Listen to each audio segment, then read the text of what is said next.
Good day, you're onto the program Voices with Comrade Ibadan John. And just last week on Voices, we spoke about the trouble with Nigeria. And I spoke about the concept, the trouble with Nigeria, with Manisho Khalid Kontogora. But the beautiful thing about it was that we had to appeal to our Hausa speaking population because they felt that there is a need for us to also communicate with them. And that was why we did what we did. But today we are going to have an English version of the trouble with Nigeria. And I am Comrade Ibadan John, bringing you the program Voices on St. Minds. And this very moment, I have Maleshewu Khalid Kontagora. Thanks for honoring my invitation once again. Last week you were here and we discussed so much, both in Hausa. And today we want to replicate what we did last week. And we'll be talking about the problem of Nigeria or the trouble with Nigeria. And I remember in the 60s when we got independence, a country like Finland said that Nigeria should be a country that should be watched out for,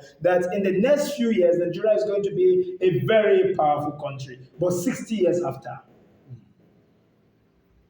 should I call us giant babies? 60 years after, should I call us giant ants? 60 years after, should I call us people that have progressed? 60 years after, should I say that we're on the right trajectory or we are moving backwards and not forward? But I am not here to be a perfect umpire, and that was the reason why I had to invite you to this program so that we discuss about this. What is your take? Do you think we are moving forward or we are moving backward? Thank you very much for asking me this question. Uh, Actually, the trouble with Nigeria to me starts from the bad leadership that we have, which resulted in the ethnicity and religious bigotry that we are all suffering from. So this trouble started right from the beginning, as you said.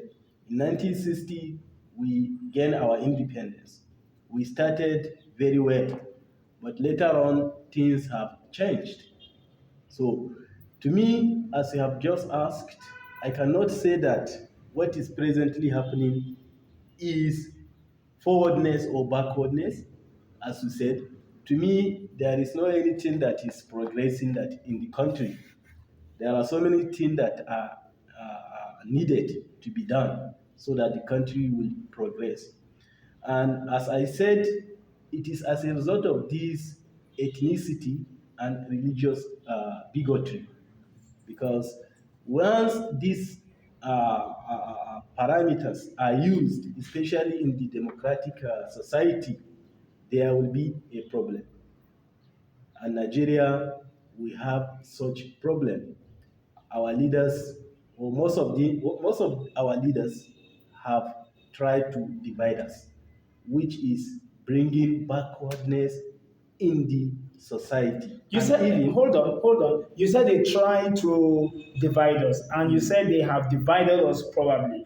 Are we not in our senses? Why would we allow certain set of people to divide us?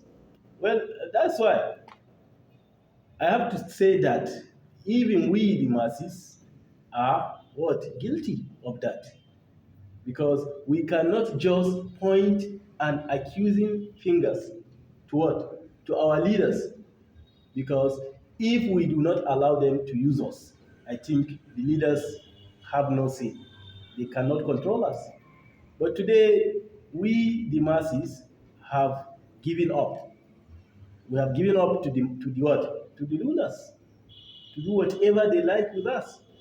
Now that we have different political parties, we are not considering credibility. We are always after money. Who will give us money? Or sometimes we attach religion and ethnicity to what? To politics. And that is why we are all suffering now. And our leaders will align their religion and their what? Ethnicity to what? To politics. We don't know that, or they don't know that they are Muslims, or they are Christian, or they are Hausas, or they are Yorubas, or they are any other tribe you can think of. until when it is time for election. They will go back to their constituency and tell them that, hey, you masses, come and vote for me. I belong to you. I am so person. I belong to your religion, I belong to your ethnicity, I belong to your tribe, and I belong to the community in general. Don't mind those parties. They are this, they are that, they are so person. But Mane They are, Shawkani, hold on, let me take you up on this issue. Hold on. You said they will come and tell you that they are this, they are that, they call themselves, or they call themselves some very glorious names. But now this is the point. If they call themselves some glorious names, they have not been coming for the last 3.5 years. Why would the masses just suddenly believe them? that's what I said. Masses are blind, and I think it is as a result of abject poverty. To be sincere, Nigerians are suffering from what? Abject poverty. To the extent that they can be lured by a peanut, a very meager amount of money can influence them. You understand? So it is not a surprise thing for the masses to believe in them because they use money to capture their attention. They use money to what? To manipulate them. They use money to change their mindset from what? From good to bad. So it is not a surprising because masses have all agreed to this. Therefore, they have to succumb. Because if you do not eat today in the morning, in the afternoon, no food. Then tonight, no food. Then if somebody comes and offers you just maybe 1,000 naira, you will eagerly collect it But again, and spend it. let me And take you if up. you do that, you have spent your freedom. But let me take you up on that. Yes. Don't you think you are a student of English? Yes. You are a critic. You teach English language. Now, you are also very good when it comes to literature and analysis of literature. Yes. Don't you think that hunger should be what should propel citizens to do the right thing? Don't you think that hunger should be what will push the citizens to choose the right leaders? Don't you think that hunger should be what will make them not to be blind, to follow what will make their nation to be better? Just like the book George Orwell. You remember the book of George Orwell, Animal Farm? The animals were hungry, they were starved, and they looked for liberation for themselves. And they also look at America. At the time, America felt that they were suffering under the British government, and they did everything they could because they were hungry and they were able to get liberation for themselves. Now you said Nigerians are hungry. Yes. You said Nigerians are sad. You said Nigerians do no longer have hope. They don't see tomorrow. And my question to you is, don't you think that the hunger should push them to elect the right candidate instead of collecting 500 naira? Well, if you say that, now let me ask you, how many Nigerians can endure that? How many Nigerians can tolerate hunger? You know, Nigerians of today are not like Nigerians of yesterday. You understand? And comparing us with people like Americans, I don't think is right at this point of time because we cannot be even compared because they have that kind of tolerance. And what makes them to be so is that if they revolt, they go against the government, they protest, the government will listen to them. Unlike here, when masses come out to protest, we have a hidden government, an authority that will heed to their aspiration and what complaint, listen to them. Masses realize that even if they come out to shout with hunger, at the end of the day, what they are trying to achieve could not be achieved. And probably that is why they are succumb. They always succumb to what? To bribery and corruption. No, When they but are offered money, they will easily collect it because they know if I leave this money with this person, and he will never believe that I'm trying to protect my image and dignity. You understand? So he will continue embezzling. He will continue cheating us. Therefore, let me collect the money and buy food with it. Therefore, so let are you, him. are you now saying that Nigerians do not have the willpower to say no because of hunger? They may have, but I don't think with the way I see things going in this country, the present Nigerians can do that.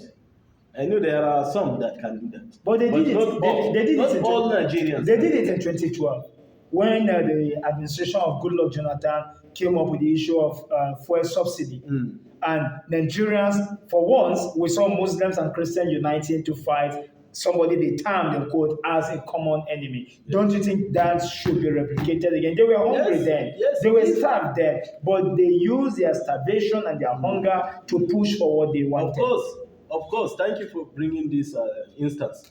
If we can be united to act like the way we acted in 2012 during this fuel scarcity, I believe we can get way forward to this mess that we are in. But believe me, if we cannot unite ourselves, I don't think we can still move forward. We will still be what stagnant.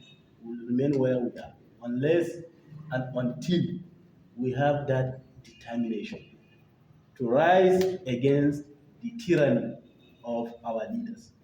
Okay, But I once we think. don't have that, I don't think there will be any progress in this aspect. All right, let me ask you two more questions or three before we bring the program to a close.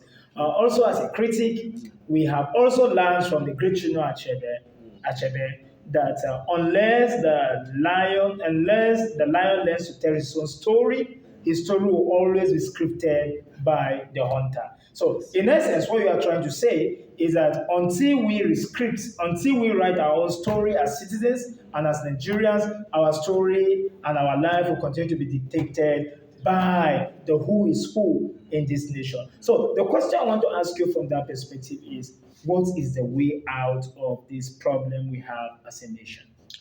Well, the only way out is, first of all, is to know ourselves, to know where we come from and where we are heading to. If we don't know these two things, there will never be what progress.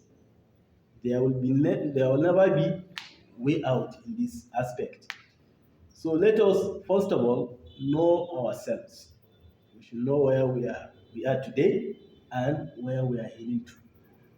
And let's unite ourselves because if we do not unite ourselves, irrespective of religion, tribe, ethnicity, and even political parties, political affiliation, we should just forget about that. We should consider ourselves Nigerians and we should always think of Nigeria first instead of thinking of I am from Niger State, I am from Kano State, I am from Ogun, or I am from Anambra State. Let's think that I am a Nigerian first. So are you now Once, saying if for us to look at it from the perspective that we are Nigerians first, are you now suggesting that state of origin should be replaced with state of residence? Because when you talk about state of origin, I know that this is where I'm coming from, and therefore I should enjoy the benefits that comes from that place. But when you say state of residence, Comrade Ibadan John is residing in this state, and therefore he should enjoy the full right as somebody residing in that state, not because he's an indigent, but because he is residing in that state. So, are you also having that mindset and that thought that if we must see ourselves as one, we must replace state of origin with state of residence? well, you see, that issue of state of origin or residence, I think it depends on the state where one finds him or herself. You know, some states have their own rule, that is law, state law. So some state law gives them right to prescribe whether you are an indigene of that state or just a resident. But coming back to what you have asked, as far as I'm concerned, I think the issue of that indigenship should be what? Scrapped. So long as we want to call ourselves one Nigerian.